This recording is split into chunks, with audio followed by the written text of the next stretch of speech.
Voilà, donc en commençant ce culte, j'aimerais lire un texte avec vous.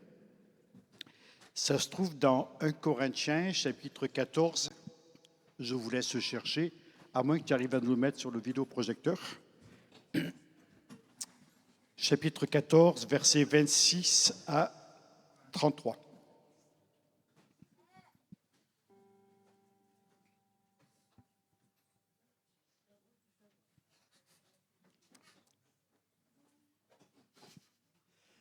Voilà, première lettre de Paul aux Corinthiens, chapitre 14, versets 26 à 33.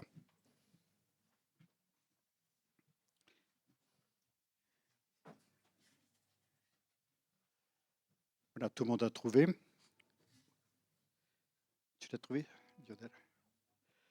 Que faire donc, frères? Lorsque vous assemblez les uns ou les autres parmi vous,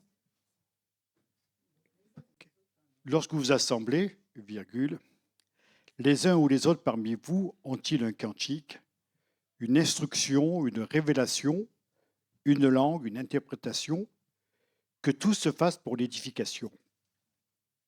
En est-il qu'ils parlent en langue, que 2 ou 3 au plus parlent, chacun son tour et que quelqu'un interprète?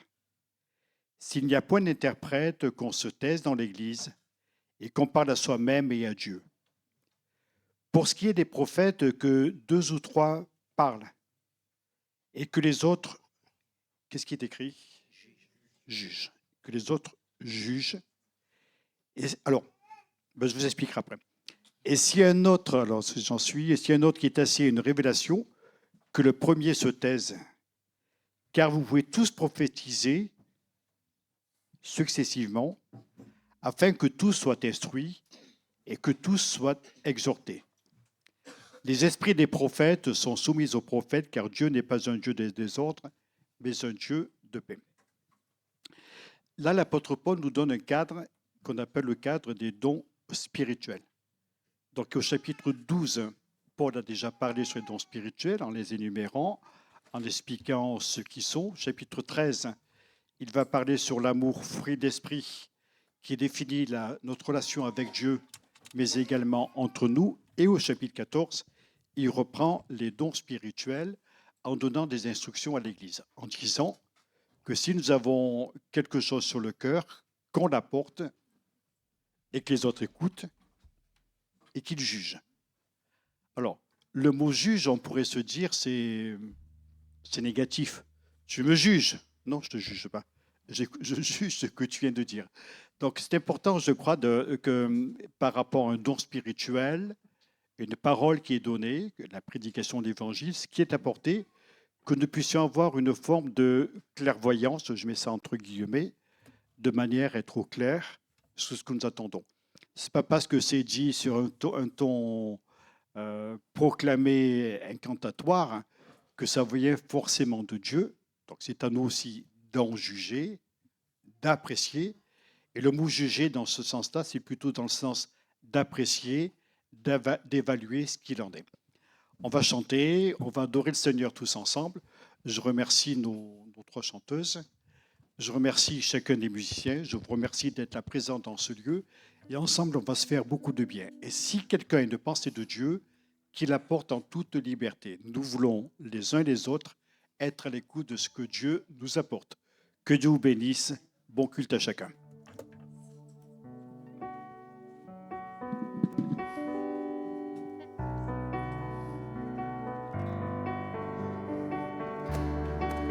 Bonjour à tous. Je vais vous inviter à vous lever. On va commencer en prenant ce premier chant qui dit Dieu admirable, inébranlable, et son nom surpasse toute puissance. Il est grand et il veut nous faire du bien dans sa présence. Amen. Tu transformes mal en vin, toucha les yeux de ta main, nul n'est comme toi. Comme toi, dans nos ténèbres tu brilles, tu nous redonnes la vie, nul n'est comme toi.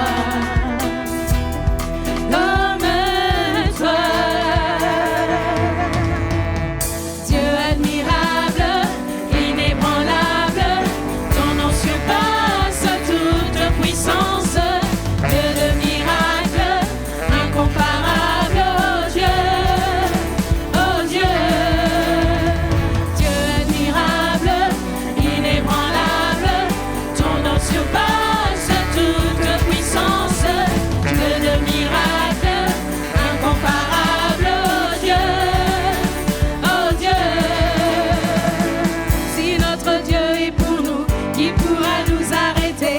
Et si Dieu est avec nous, qui sera contre nous? Si notre Dieu est pour nous, qui pourra nous arrêter? Et si Dieu est avec nous, qui sera contre nous?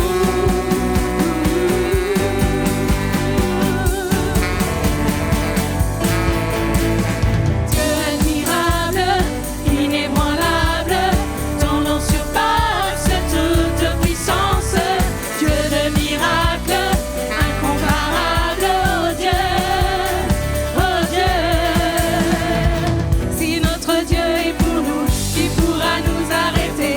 Et si Dieu est avec nous, qui sera contre nous? Si notre Dieu est pour nous, qui pourra nous arrêter? Et si Dieu est avec nous, qui sera contre nous?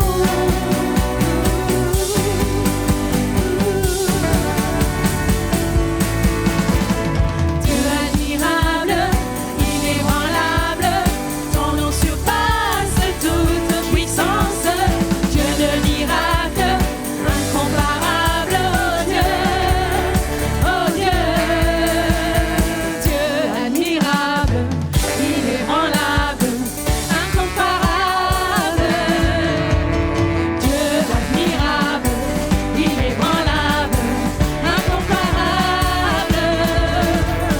Dieu admirable, inébranlable, incomparable. Dieu admirable, inébranlable, incomparable.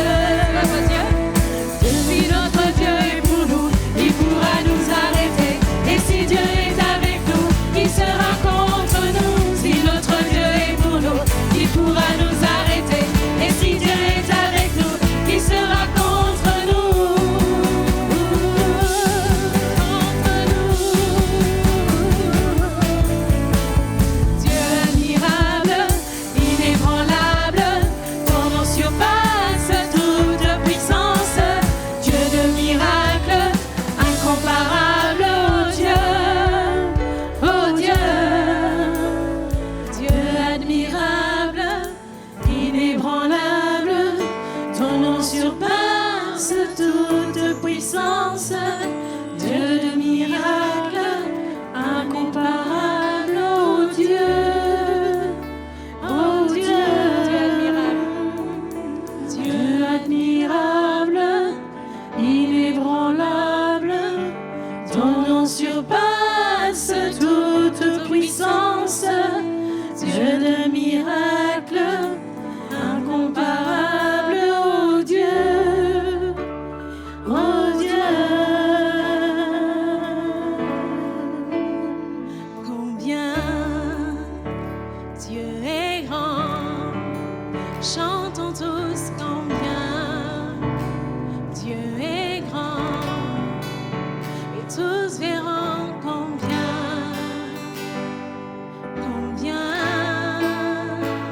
il est grand,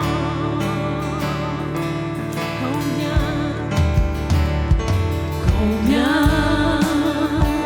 Dieu est grand, chantons tous combien Dieu est grand, et tous verront combien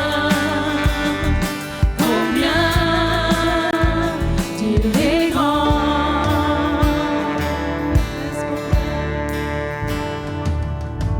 La splendeur du roi, couvert de majesté, que la terre se réjouisse, que la terre se réjouisse, revêtu de lumière, il fait fuir les ténèbres, mais tremble à savoir, combien Dieu est grand, chantons tous combien Dieu est grand, et tous verront combien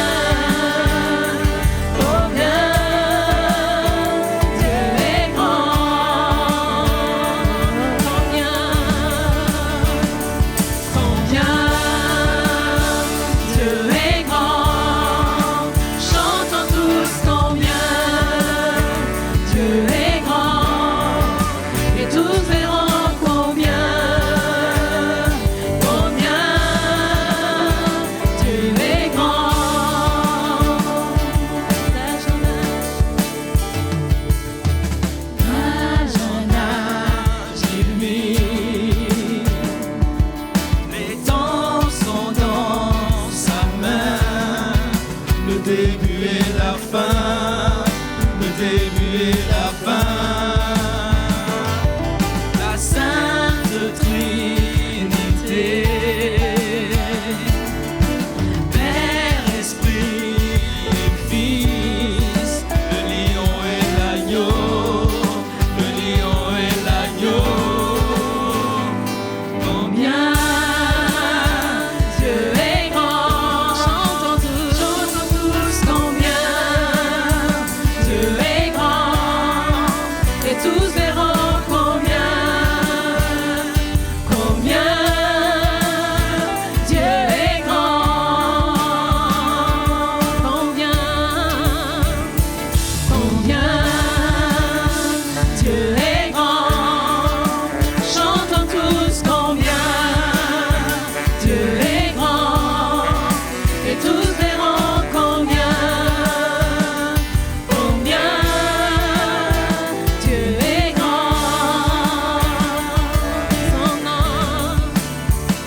Son nom règne sur tout nom. Reçois notre adoration. Mon cœur chantera combien Dieu est grand. Son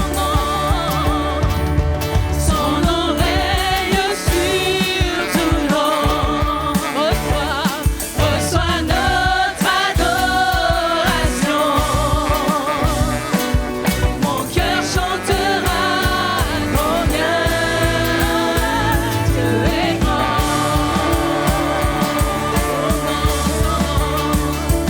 Son nom règne sur tout nom. Reçois notre adoration. Mon cœur chantera combien Dieu est grand.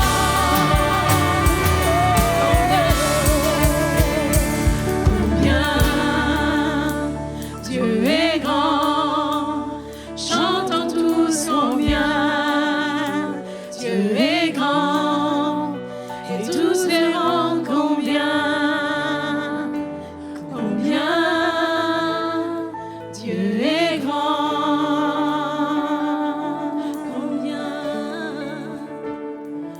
Combien Dieu est grand.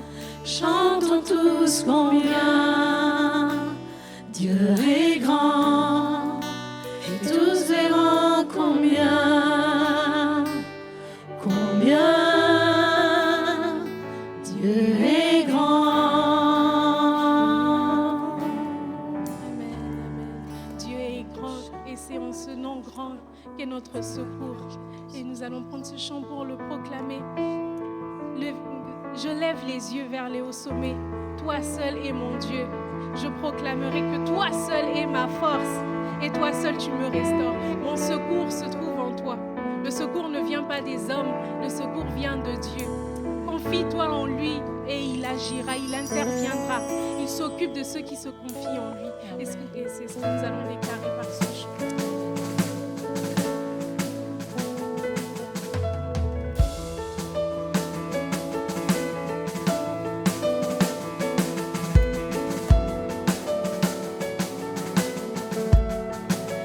La lune me glace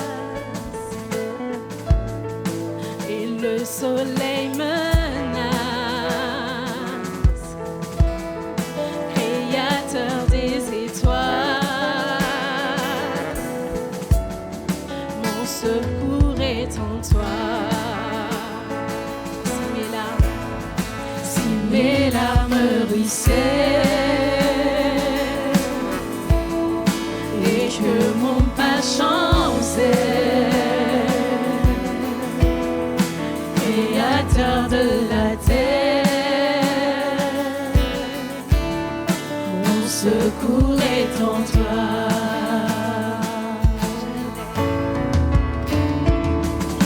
Je lève les yeux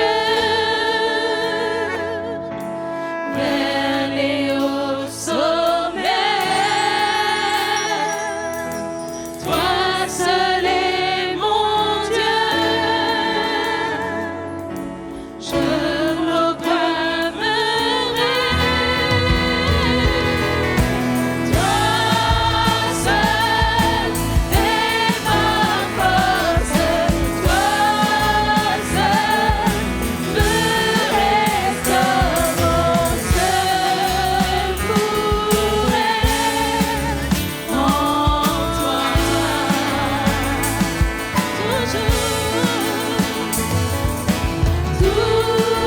Toujours, tu me portes jamais.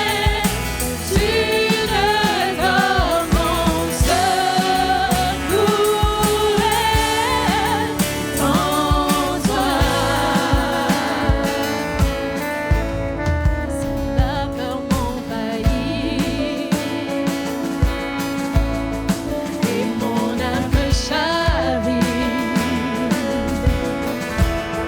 Créateur de la vie, mon secours est en toi. Alors j'élève les yeux vers les hauts sommets.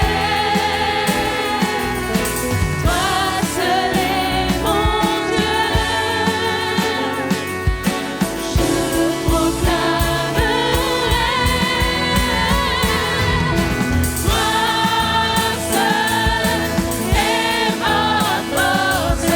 Toi seul me restaure. Mon secours est en toi. Toujours,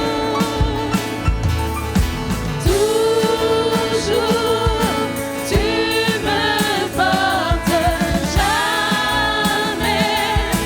Tu ne dors, mon secours est en toi.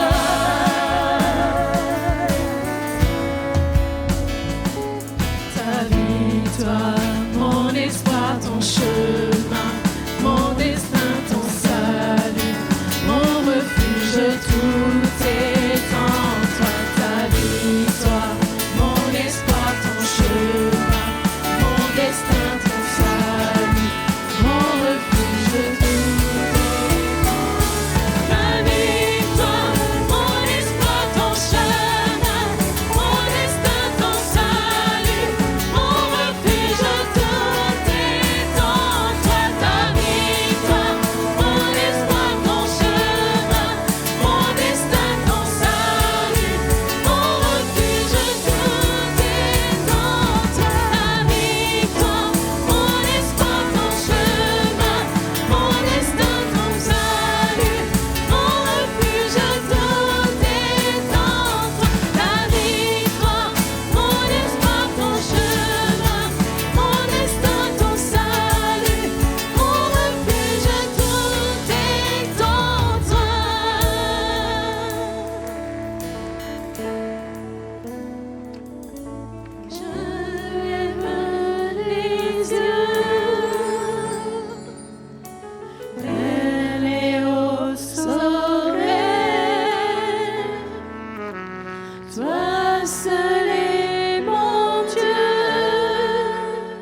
as porté notre croix, Seigneur, et tu as tout donné pour que nous soyons sauvés, Seigneur.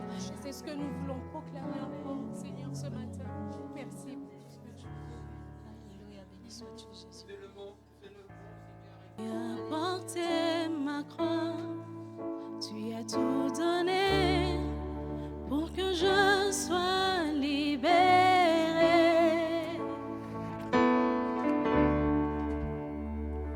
Maintenant ma vie est tienne et à jamais je chanterai ta bonté. Digne est ton nom, Jésus, digne d'être loué, digne est ton nom, digne est ton nom, Jésus, digne d'être adoré, digne est ton nom, digne est ton nom, digne est ton nom, Jésus, digne d'être loué, digne est ton nom, digne est ton nom, Jésus, digne d'être adoré, digne est ton nom.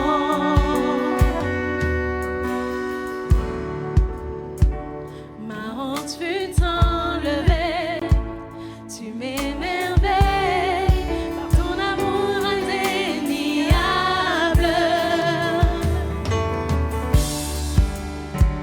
Ta grâce est infinie et à jamais je chanterai ta bonté.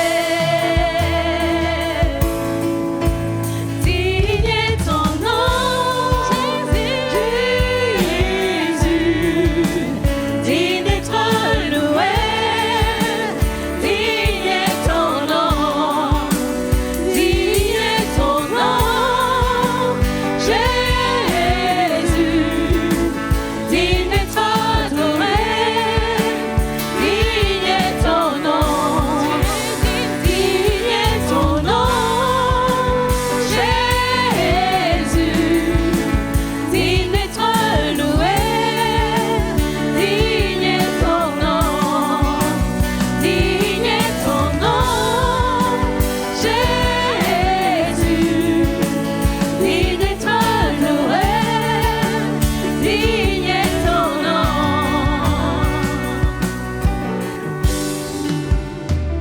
Dans les cieux, tu es exalté, Père éternel. Tu es digne d'être glorifié. Et nous voulons louer ton saint nom. Ta gloire est manifestée, Père éternel. Et seul ton nom est élevé en ce lieu. Amen.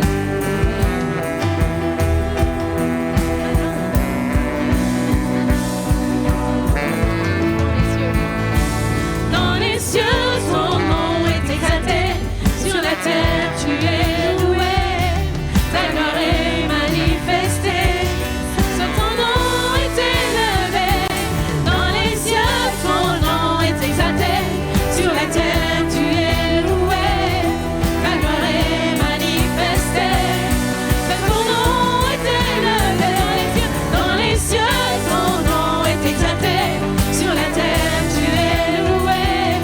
Ta gloire est manifestée. Sur ton nom est élevé. Dans les cieux, ton nom est exalté. Sur la terre, tu es loué. Ta gloire est manifestée. Sur ton nom est élevé. Digne est ton nom, Jésus,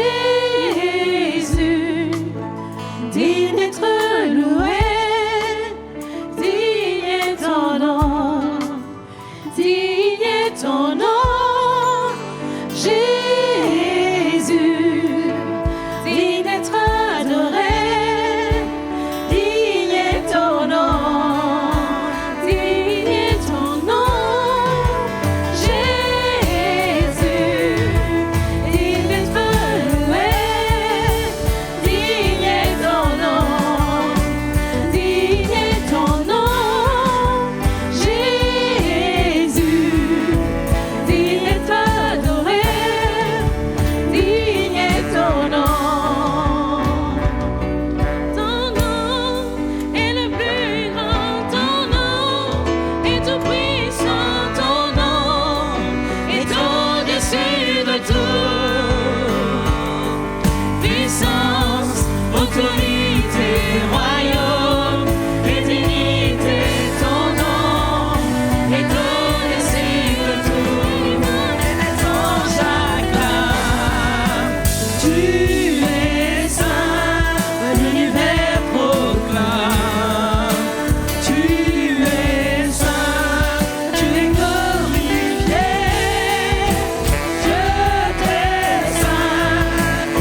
sainteté encore ce matin, Jésus, de dire que tu es élevé au-dessus de tous les noms, Seigneur.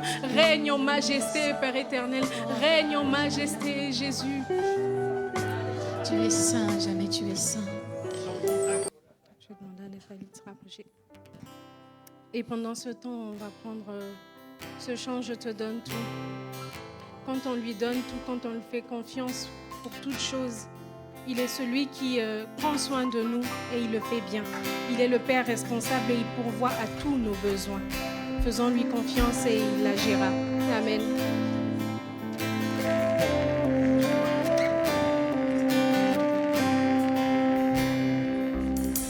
Je te donne mon cœur.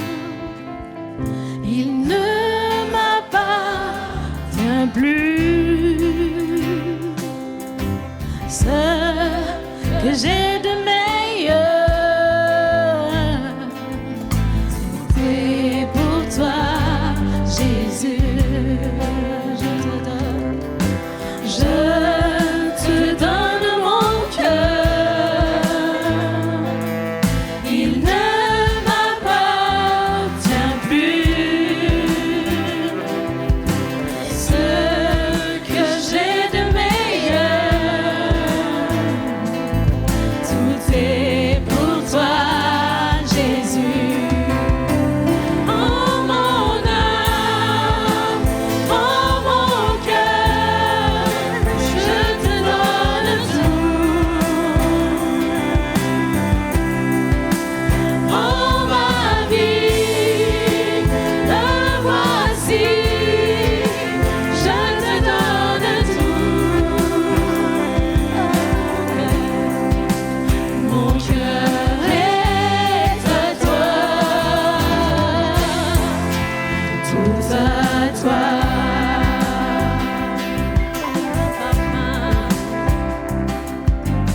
Un parfum de valeur sur toi est répandu. C'est l'offrande de mon cœur. Je suis à toi, Jésus. Un parfum de valeur sur toi est répandu. C'est l'offrande de mon cœur. Je suis à toi, Jésus. Oh mon âme, oh mon cœur, je te donne tout. Oh ma vie, le voici, je te donne tout. Mon cœur est à toi, tout à toi. Oh mon âme, oh mon cœur, je te donne tout. Oh ma vie, le voici, je te donne tout. Mon cœur est à toi, tout à toi. Mon cœur est à toi, tout à toi. Mon cœur est à toi, tout à toi. Seigneur, nous nous confions entre tes saintes mains, Seigneur. Et nous savons, Seigneur, nous avons l'assurance, Seigneur, que quand nous le faisons, Seigneur, tu t'occupes, Seigneur, de nous. Et tu le fais bien, Seigneur.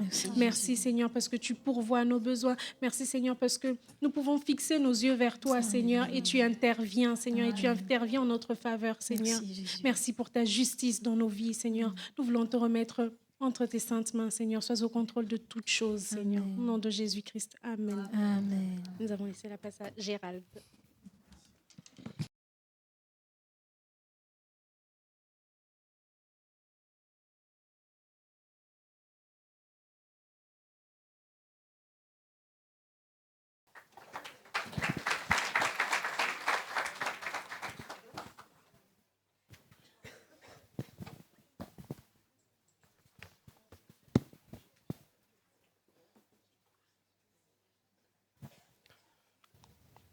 Bonjour à tous.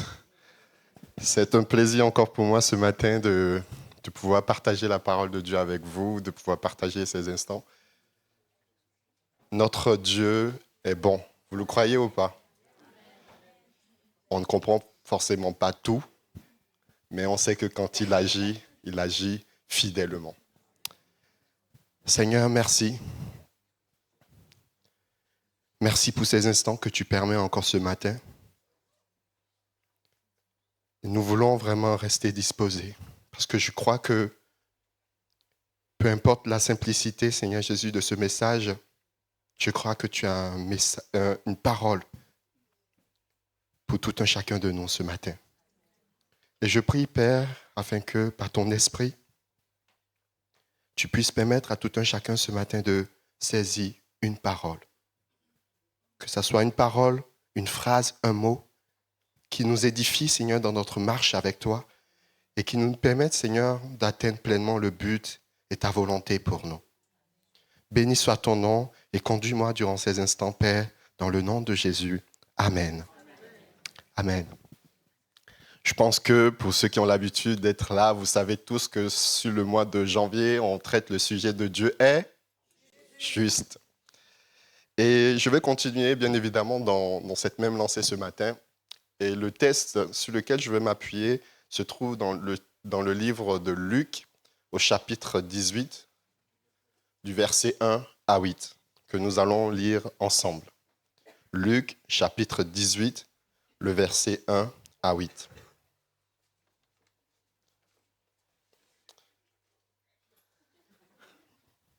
Jésus leur adressa une parole pour montrer qu'il faut toujours prier et ne point se relâcher. Il dit, il y avait dans une ville un juge qui ne craignait point Dieu et qui n'avait d'égard pour personne. Il y avait aussi dans cette ville une veuve qui venait lui dire, fais-moi justice de ma partie adverse. Pendant longtemps, il refusa, mais ensuite il dit en lui-même, quoique je ne crains point Dieu et que je n'ai d'égard pour personne, néanmoins, parce que cette veuve m'importune, je lui ferai justice, afin qu'elle ne vienne pas sans cesse me rompre la tête.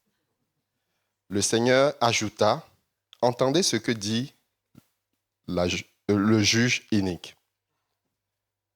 Le verset 7, et Dieu ne fera-t-il pas justice à ses élus qui crient à lui jour et nuit, et tardera-t-il à leur égard?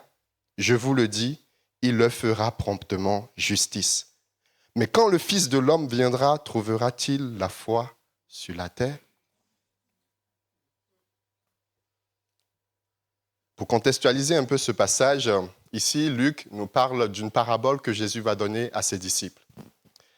Et Jésus parle d'un juge qui ne craignait ni Dieu ni les hommes. Il parle aussi de cette veuve-là qui vient régulièrement demander au juge justice contre ses adversaires. Et comme on a lu tout à l'heure, le juge, fatigué par cette femme qui l'importune, qui le dérange, va finir par lui rendre justice. Il faut noter ici qu'avant cette parabole, c'est-à-dire dans le chapitre 17, du verset 20 à 37, Jésus est en train de parler de la venue du royaume des cieux. Et il encourage les disciples à attendre patiemment le Fils de l'homme. Et cette attente nécessite finalement une foi et une persévérance dans la prière. Et après cette parabole, Jésus va parler du royaume de Dieu qui est présent parmi eux, mais qui viendra pleinement à la fin des temps. Jésus utilise souvent les paraboles pour enseigner, pour révéler certaines vérités, pour faciliter la compréhension de certaines notions, certains messages dans la Bible, ou il utilise parfois des paraboles pour nous amener à réfléchir sur certains sujets. Ici, Luc décrit ou annonce un peu la raison pour laquelle Jésus donne cette parabole. Il dit au verset 1, Jésus leur adressa une parole pour montrer qu'il faut toujours prier et ne point se relâcher. Jésus donne cette parole à ses disciples pour montrer l'importance de persévérer dans la prière tout en ayant confiance en la justice de Dieu.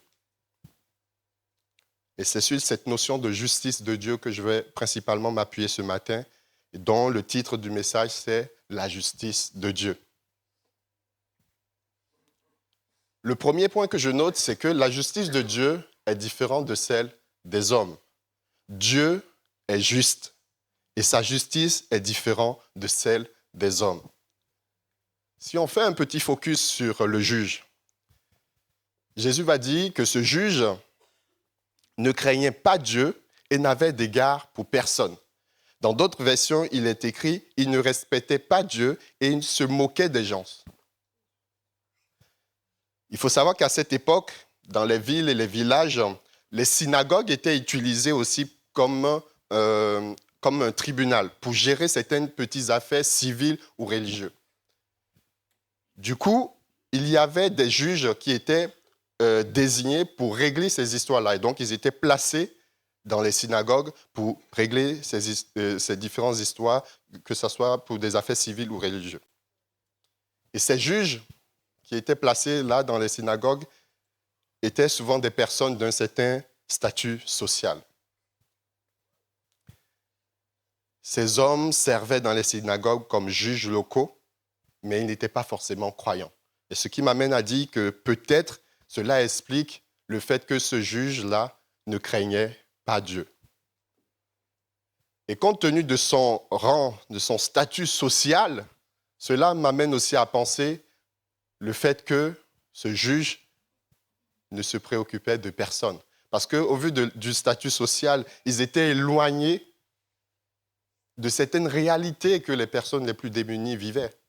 Ils étaient éloignés de certaines préoccupations que des personnes les plus démunies pouvaient subir. Donc lui, dans son statut, il ne faisait exception de personne. Il se moquait de tout le monde. Il ne se préoccupait pas de cette veuve-là qui venait lui demander justice. Le juge ne craignait pas Dieu et n'avait aucune compassion pour cette veuve. Et cela me fait penser au monde aujourd'hui. Le monde qui ne craint pas Dieu et qui n'a pas compassion. Le monde qui reste indifférent aux besoins des plus démunis, des plus faibles. Et je suis persuadé que ce matin, si je vous passe le micro à tout un chacun de vous, chacun pourra me raconter une histoire d'injustice qu'il a pu subir. Quand on cherche du boulot, on va frapper à la porte d'une entreprise. L'entreprise nous dit, vous n'êtes pas formé, allez vous former. Bon, on se forme, on revient, vous n'avez pas d'expérience. On cherche quelques stages histoire d'avoir d'expérience. On a d'expérience, on a le diplôme, on vient, vous êtes trop diplômé. Et je trouve cela injuste. Il y a certaines personnes dans certains pays, pour l'amour de l'argent, certaines personnes vont augmenter volontairement le prix de certains médicaments sans se préoccuper de la capacité que les gens ont pour se procurer de ces médicaments, juste pour l'amour de l'argent. Et je trouve cela injuste. Et on peut encore citer beaucoup d'autres exemples pareils.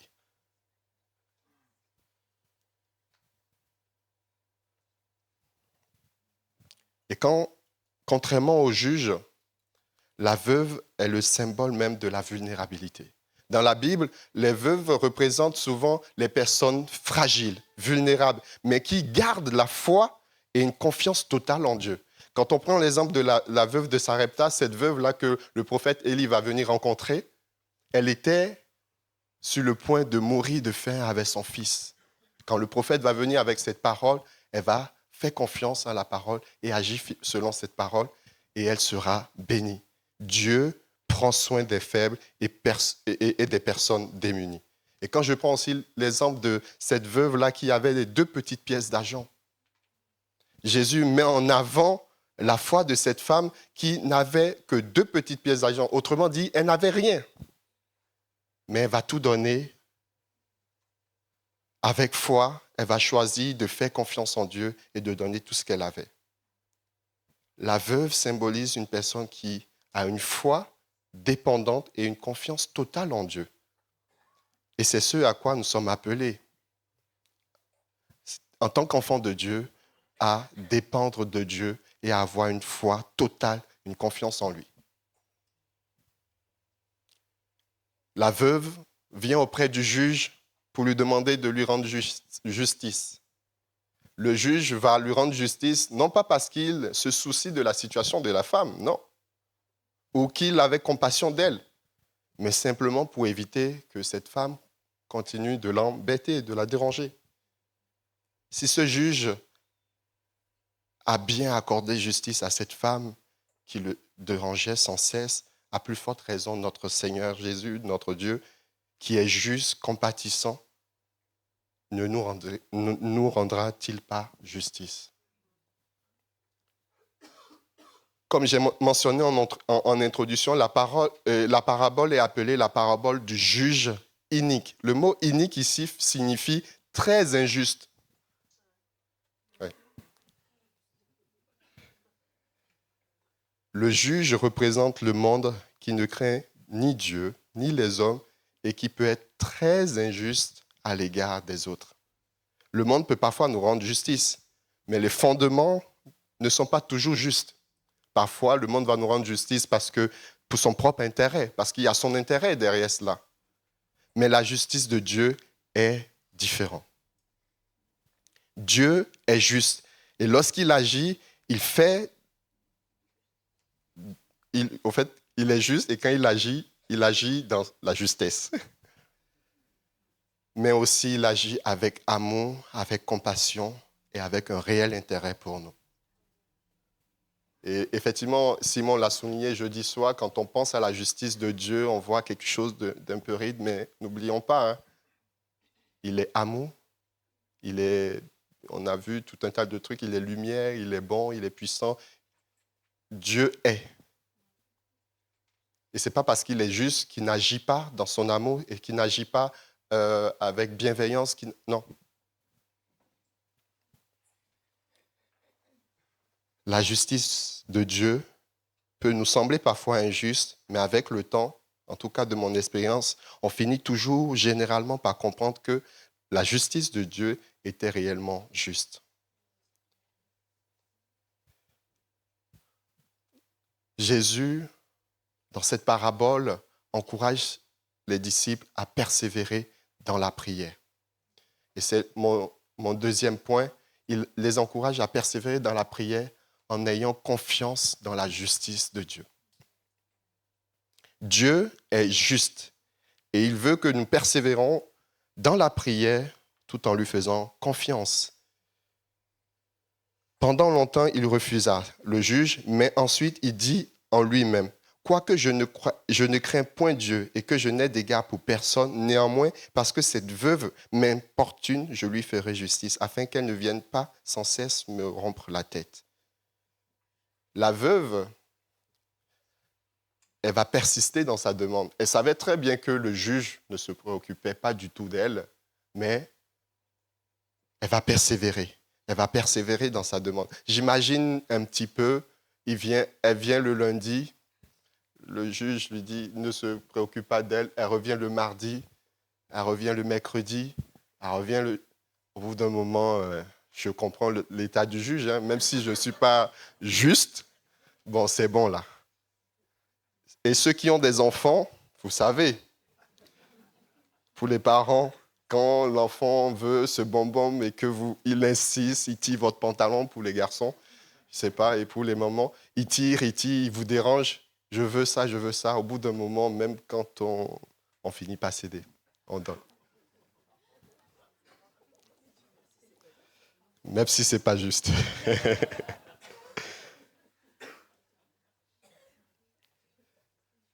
Nous sommes appelés à persévérer dans la prière, même quand la réponse de Dieu tarde à venir. Et Jésus va nous appeler à avoir un cœur d'enfant. La Bible nous dit qu'il est le même hier, aujourd'hui et éternellement. Et si Dieu a été capable d'entendre le cri de ses enfants dans le désert, il a été capable d'entendre le cri de ses enfants, ne serait-il pas capable aujourd'hui d'entendre nos supplications ?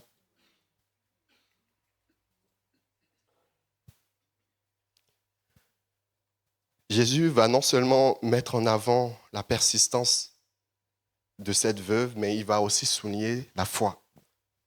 Et je crois que si nous persévérons dans la prière et que nous insistons, nous prions, sans avoir la foi, sans croire que Dieu est capable de nous exaucer, pour moi, ça ne sert à rien d'insister. On est d'accord ?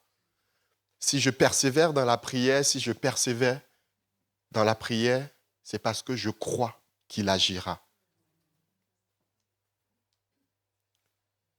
La persévérance et la foi, ce sont ces deux éléments-là qui ont permis à la veuve d'avoir finalement gain de cause. On est appelé à persévérer dans la prière tout en gardant la foi, c'est-à-dire avoir une ferme assurance que Dieu agira. La foi, c'est une assurance des choses qu'on espère. En gardant la foi et en persévérant, on verra la justice de Dieu se manifester dans notre vie. Le juge va faire justice à cette veuve-là pour littéralement se débarrasser d'elle. Mais Dieu n'est jamais lassé d'entendre nos prières et nos supplications. La persévérance dans la prière n'est pas vaine. Contrairement au juge, je pense que Dieu, il est attentif à nos besoins et il est bienveillant à notre égard.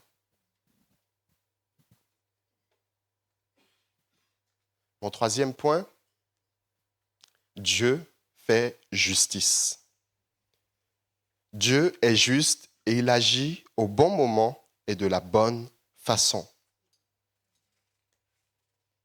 Le Seigneur ajouta, « Entendez ce que dit le juge inique. Et Dieu ne fera-t-il pas justice à ses élus ?» Là, j'ai envie de prendre une pause là. Ne fera-t-il pas justice à ses élus ? Si vous n'avez pas encore fait le choix de vous engager avec le Seigneur parce que vous vous posez tellement de questions, vous ne comprenez pas tout.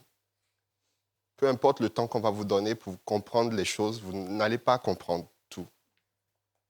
Pour le peu que vous avez, je veux vous encourager, pour ceux-là qui ne sont pas encore engagés avec le Seigneur et baptisés, je veux vous encourager pour le peu que vous avez, gardez cela et faites ce pas de foi en vous engageant avec Dieu. Et vous ne serez pas déçus. Ne fera-t-il pas justice à ses élus qui crient à lui jour et nuit ? Dieu est juste et fidèle. Il répond à ses enfants au bon moment et de la bonne façon. Dieu ne tarde pas dans l'accomplissement de sa justice. Parfois, on prie une fois, on prie 2 fois, et quand on n'a pas la réponse de Dieu, on finit par abandonner, on laisse tomber, et on se décourage. J'ai envie de vous dire ce matin que le silence de Dieu n'est pas synonyme d'un refus. Ce n'est pas parce que Dieu ne dit rien qu'il a refusé.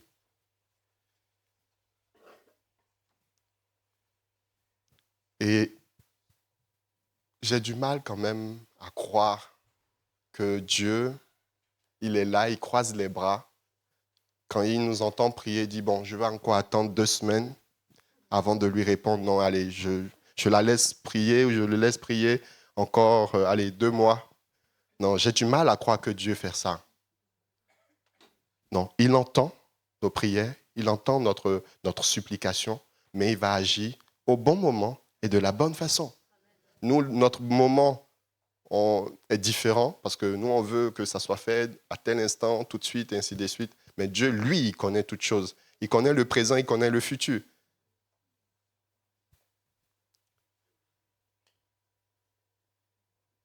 À nos yeux, on a l'impression que Dieu tarde à nous exaucer. Et comme Gérard aussi a illustré cela dans la prédication la dernière fois, on a l'impression que parfois, les jeunes convertis, Dieu exauce rapidement. Mais moi, non, Dieu ne m'exauce pas. Et je crois que par rapport à cela, Dieu est bon et il est bienveillant à notre égard. Et il faut savoir que parfois, vous allez juste, quand je fais référence là au texte de Matthieu 7, chapitre 7, parfois vous allez juste demander et puis vous allez obtenir. Mais parfois, il faudra aller frapper à la porte. Et parfois, il faudra aller chercher. Et je ne crois pas que Dieu nous laisse chercher pour le plaisir de chercher. Mais parfois, en cherchant, on découvre des choses qu'on avait perdues. Et qui nous édifient et qui nous permettent d'avancer encore plus loin avec notre Seigneur.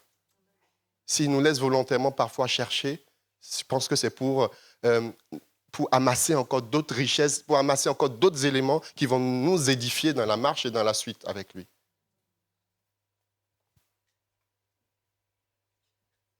Dieu ne tarde pas pour le plaisir de tarder. Il agit de manière juste, au bon moment et de la bonne façon. Ici, il est écrit, je vous le dis, il leur fera promptement justice. Le mot promptement utilisé ici est traduit par bientôt ou sous peu. Si nous avons fait le choix de confier notre vie au Seigneur, faisons-lui confiance jusqu'au bout, car il sait ce qui est bon pour nous et à quel moment il nous faut cela.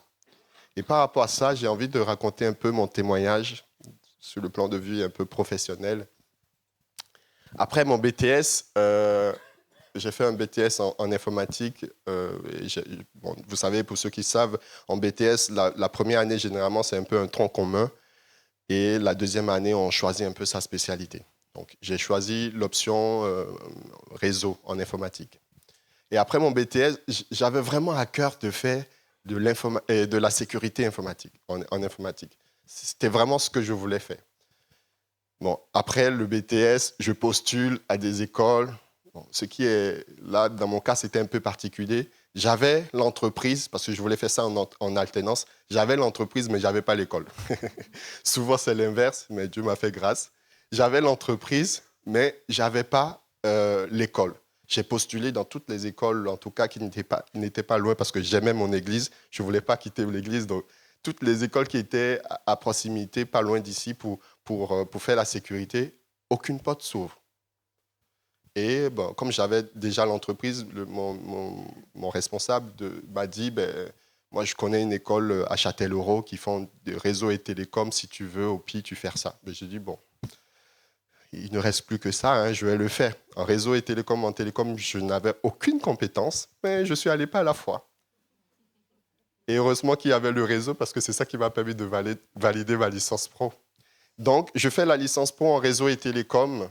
Et à l'issue de cette licence pro, j'avais un petit projet un peu personnel dans le développement d'applications. Donc, je choisis de faire 2 ans en Bac plus 4 en tant qu'ingénieur en logiciel, si vous voulez. Donc, je fais ces 2 ans de formation sur les développements d'applications, sur les méthodes utilisées et tout ça, en sachant au fond de mon cœur que je voulais faire la sécurité. Et je me suis dit, bon là, c'est pas grave, hein, je fais confiance en Dieu, je ne sais pas où je vais, mais on ira quand même. Et après, à la fin de l'année de mon Bac plus 4 en ingénierie de logiciel, l'école, donc, que j'ai fait à Angoulême, l'école ouvre un master en management de systèmes d'information, donc tout ce qui a rapport avec l'informatique, mais avec une option sécurité. Eh bien, qu'est-ce que j'ai fait? J'ai fait du coup le choix de faire cette dernière année-là, ce master. Donc, je fais le master et je valide mon diplôme avec l'option, avec une casquette de responsable en sécurité informatique. Moi, initialement, le chemin que j'ai voulu, ce n'était pas du tout par ce chemin-là que je suis passé. Qu'est-ce que je suis allé faire en réseau et télécom? Qu'est-ce que je suis allé faire en développement? Ça n'a rien à voir. Mais Dieu savait toutes choses. Et finalement, je me suis dit, heureusement que j'ai fait juste une année finalement pour avoir toutes les compétences dont j'avais vraiment besoin finalement, que de me taper toute une licence où on m'apprend tellement de choses qui ne vont pas vraiment... Dieu m'a fait grâce. Son chemin était différent de moi, ce que je pensais, ce que je voyais. Et finalement, j'ai fini avec... En fait, je suis arrivé dans mon domaine, le domaine que je voulais, la sécurité informatique. Et pour compléter, l'entreprise dans laquelle j'ai fait, parce que j'ai fait tout, après mon BTS, j'ai fait tout mon cursus en alternance. Donc, l'entreprise dans laquelle j'ai fait la dernière année en bac plus 5, dans ce master, ils m'ont pris juste pour mon master. Et à la fin de mon master, j'étais censé partir. Et vous savez, avec Dieu, il n'y a pas de hasard, hein? Mais j'ose utiliser ce nom comme par hasard. Ils avaient besoin de quelqu'un qui allait les accompagner dans la sécurité. Et je tombais à pic. Je viens d'avoir le diplôme pour... On m'embauche en CDI. Le temps de Dieu est toujours bon.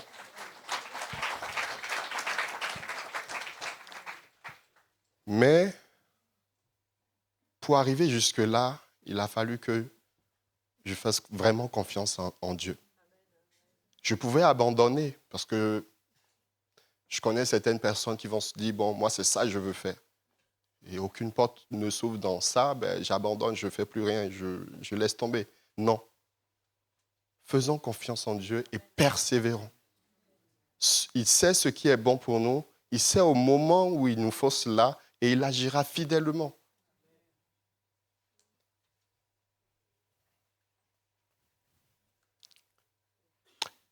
Et pour compléter, j'ai envie de dire, peu importe la durée de la nuit, le soleil finit toujours par se lever.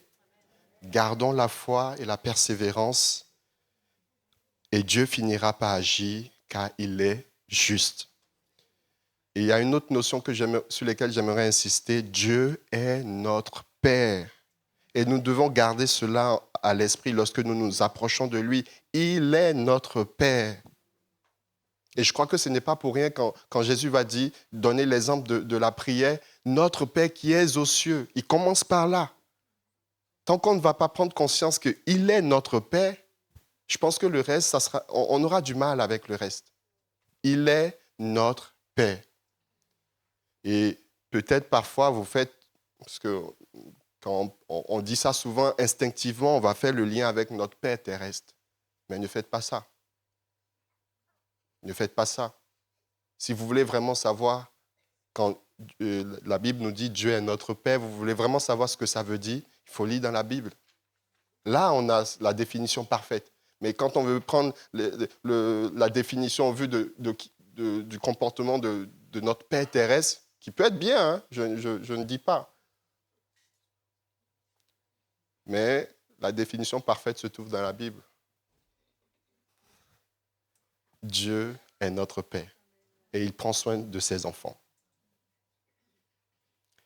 Et Jésus va poser une question à la fin. Il va dire, quand le Fils de l'homme viendra, trouvera-t-il la foi sur la terre? Jésus pose une question. Et au travers de cette question, je vois qu'il, non seulement il nous interroge, mais j'ai le pressentiment qu'il nous pousse à l'action. Il nous pousse à garder finalement la foi sur cette terre. Quand le Fils de l'homme viendra, trouvera-t-il la foi? Oui, j'ai envie de garder la foi.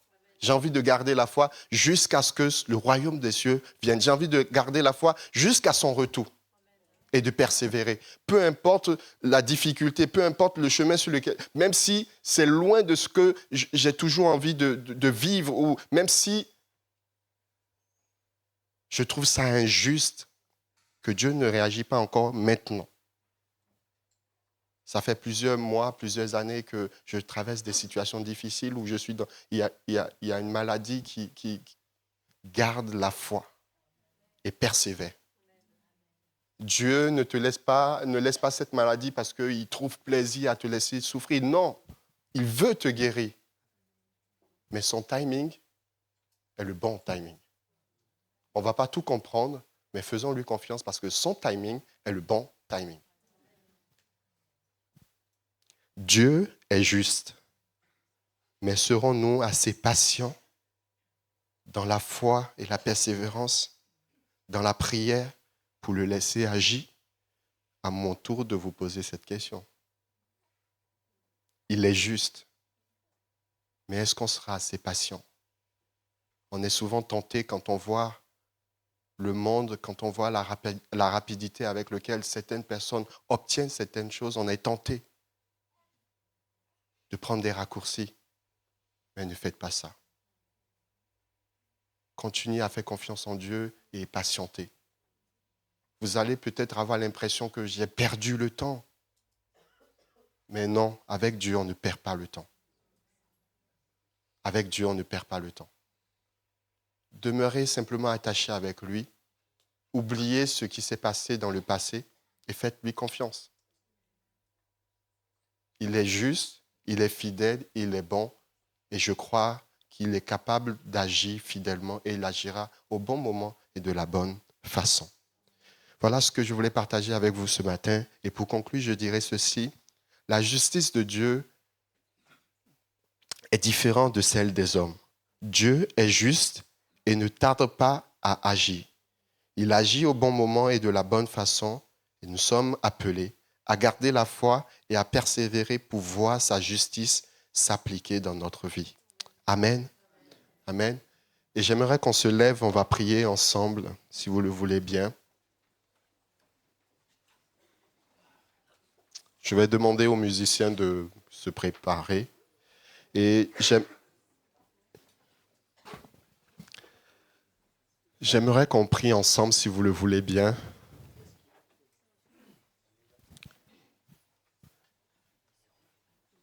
Et pendant ce temps, j'aimerais que...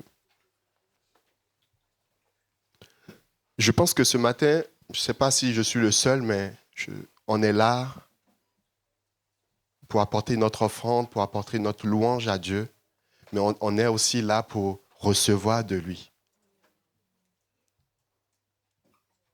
Et je crois que ce matin, au travers de tout ce qui a été dit, tout ce que j'ai pu partager avec vous, je crois qu'il y a peut-être un mot qui vous a interpellé, une phrase. Et j'aimerais qu'on prenne quelques minutes simplement, on baisse la tête là où on est, on ferme les yeux et qu'on imagine toute cette situation d'injustice peut-être qu'on a subie. Et on se dit, Seigneur, pourquoi tu tardes à agir? Pourquoi tu tardes à agir, mais pourtant je souffre. J'aimerais que ce matin, on fasse comme cette veuve-là.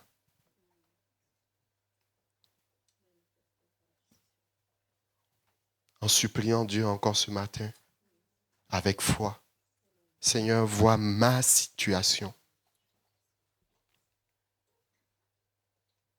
Je sais que tu tardes peut-être, à mes yeux, tu tardes à agir, mais je sais que tu vas agir au bon moment et de la bonne façon.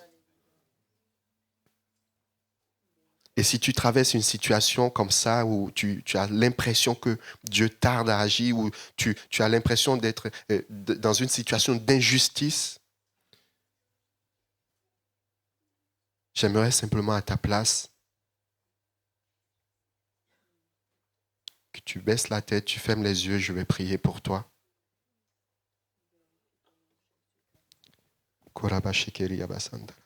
Seigneur Jésus, tu es un Dieu miséricordieux, tu es un Dieu bienveillant, tu es un Dieu de bonté.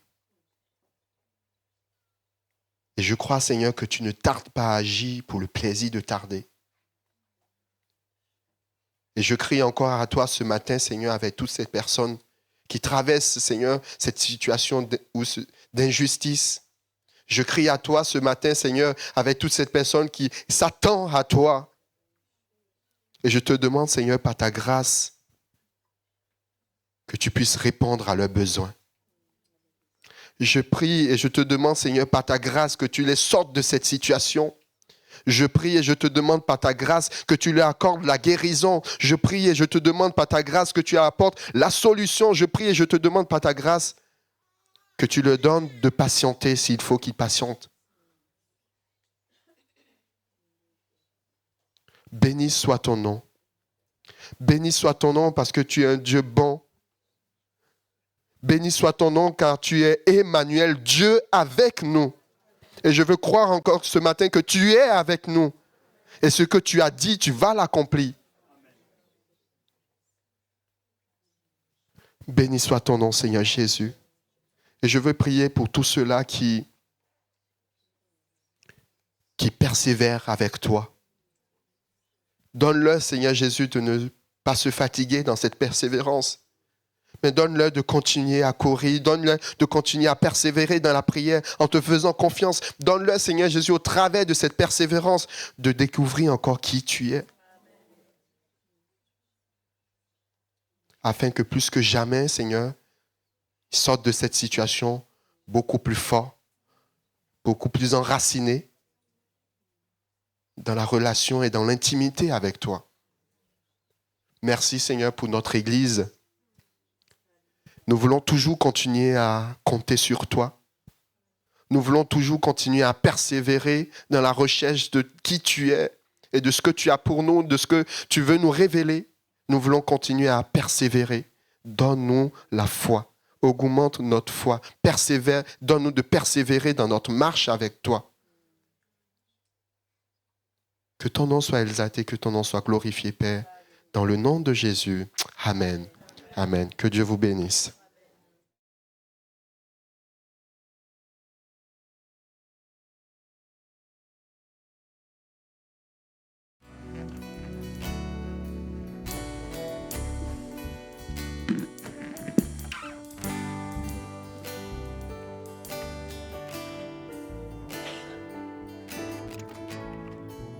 Nous allons prendre ce chant avant de nous séparer. On va prendre 2 derniers chants. On va prendre le premier, Persévère. Et j'aimerais nous encourager, comme Cédric l'a dit, continuons dans la persévérance. Et Dieu est bon, il est juste et il agira. Et il agira certainement. Amen.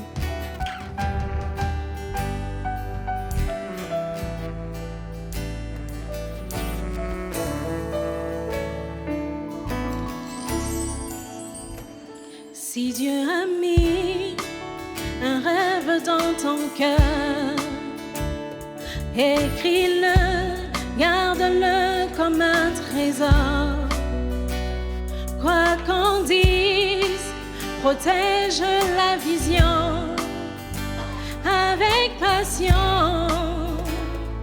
Oh oui, quand tu sais de tout ton être, que ce rêve ne vienne pas de toi, même si tu ne vois que le contraire. Persévère,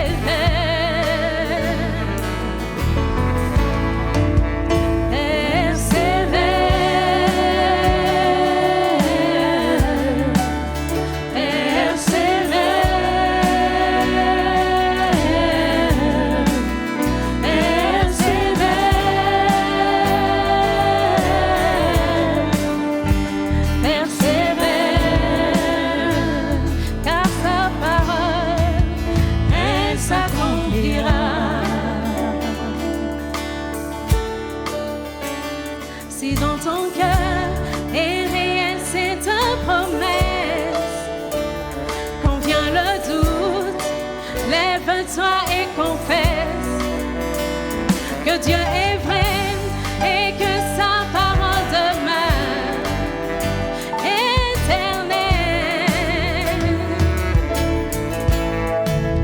Car ce qu'il promet, mon frère, ma sœur, n'est jamais vain. Toujours fidèle et son chemin certain, même si les choses semblent n'aboutir à rien. Persévère.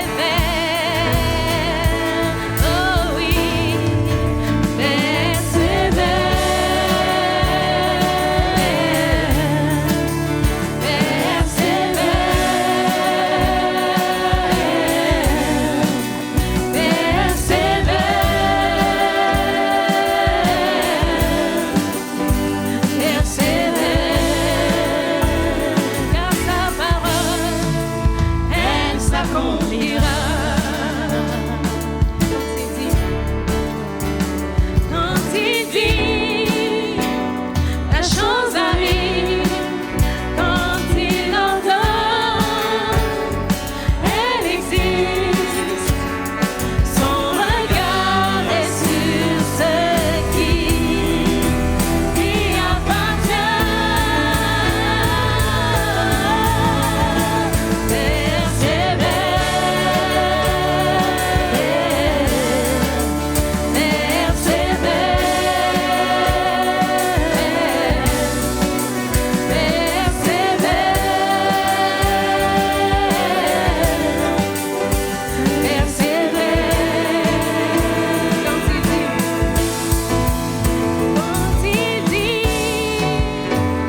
La chose arrive quand il ordonne,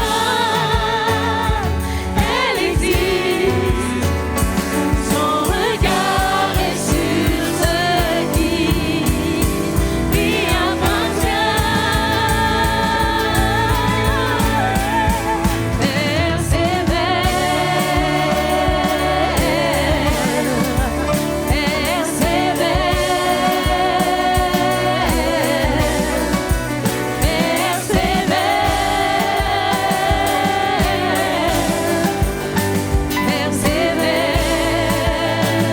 Car sa parole, elle s'accomplira.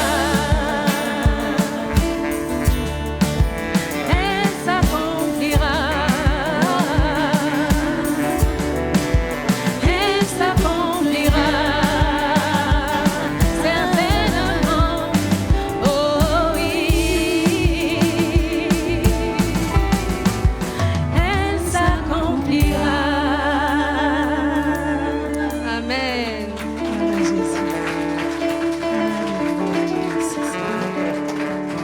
Dieu est bon et sa grâce envers nous dure à jamais. Amen.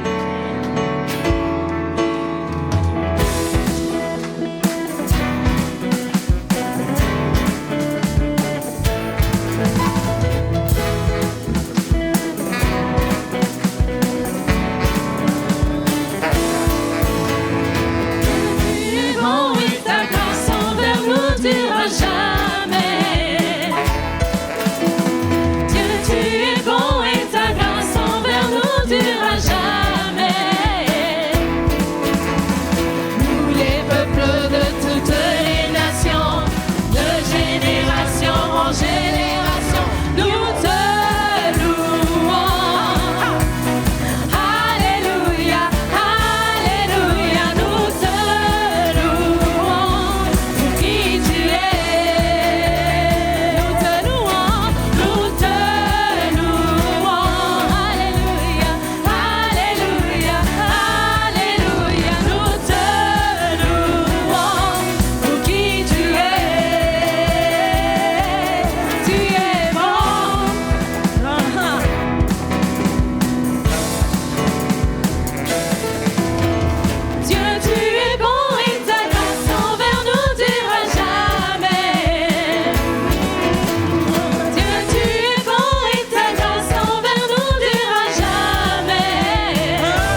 Seigneur. Nous te rendons la louange ce matin, Jésus. Nous te remercions pour ta grâce. Nous te remercions pour ta présence. Tu es fidèle en tes promesses, Seigneur. Là où 2 ou 3 s'assemblent à ton nom, tu es au milieu d'eux. Et ce matin, Seigneur, tu étais là et tu es toujours là. Et Seigneur, nous te remercions pour ta parole. Merci, notre Dieu, de nous fortifier, de nous encourager dans la persévérance en présence de toi, Seigneur, sur cette terre. Quelles que soient les injustices, quelles que soient les difficultés. Seigneur, nous te prions de prendre soin de nous tout au long de cette semaine. Seigneur, que tu bénisses encore nos maisons, nos familles. Éternel, notre Dieu, nos nations. Que ta grâce demeure au nom de Jésus. Amen. Bon dimanche.